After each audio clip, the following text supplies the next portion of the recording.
Hello everyone, BrickSource27 here. Welcome to episode 2, season 1 of the Nerf Archives, the show where we take a look at blasters throughout all different time periods and any kind of blaster, whether it be water blaster, ball blaster, disc blaster.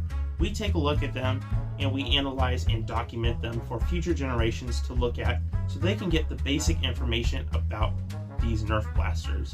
Today we're going to be taking a look at a blaster that is very near and dear to me, the Nerf Inch Strike Recon.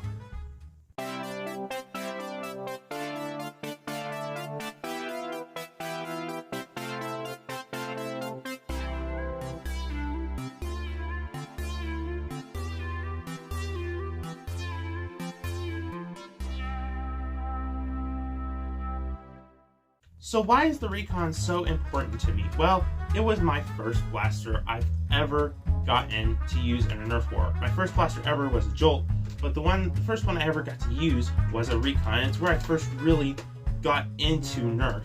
And it's just an amazing blaster for its time and what it accomplished and really what it's done for the Nerf hobby. It's done a lot more than people realize. So let me give you a brief little history. The Recon came out back in 2007, quite a while ago, and it was one of the first Nerf blasters to ever introduce the whole attachment system. There was a couple before, but none of them really went to the extent that this blaster did. This blaster goes with 2 mags, stock that can hold the mag.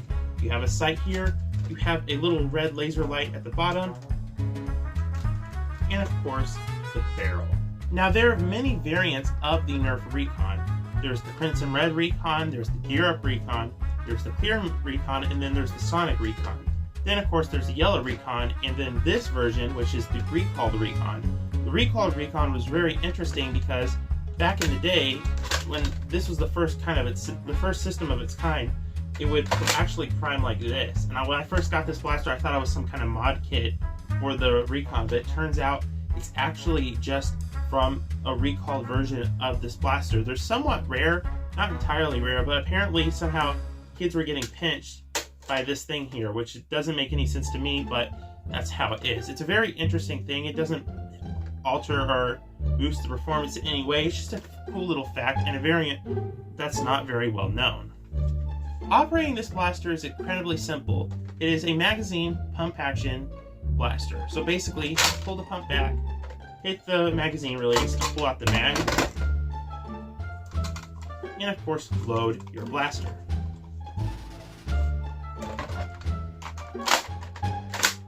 And this has very, very mediocre performance. I mean, we're talking about 30-foot ranges. This was one of the first blasters of its kind, and for that time it was actually pretty good.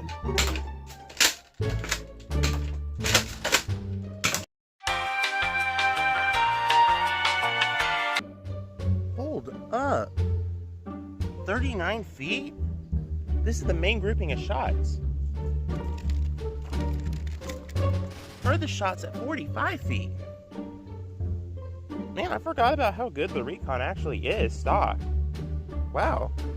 It's a very, very effective blaster, especially for its time. I've actually used this in some modern Nerf wars, and you know, it does pretty good. I've actually won a couple with this blaster.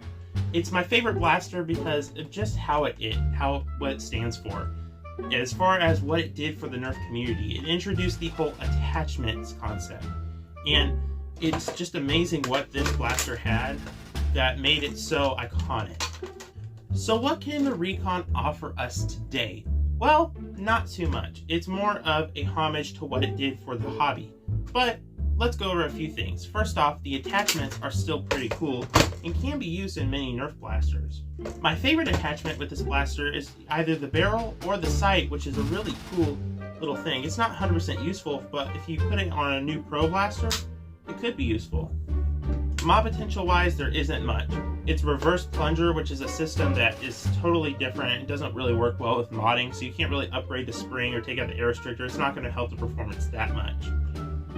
However, you can take the internals out of this and replace it with the internals of a Retaliator, which is the upgraded version of this blaster.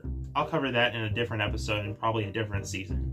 The grip in this blaster is actually really nice, but overall this doesn't really have a lot to offer the modern day hobby except for nostalgia, or maybe a really cool project where you replace the internals and have that old N-Strike feel.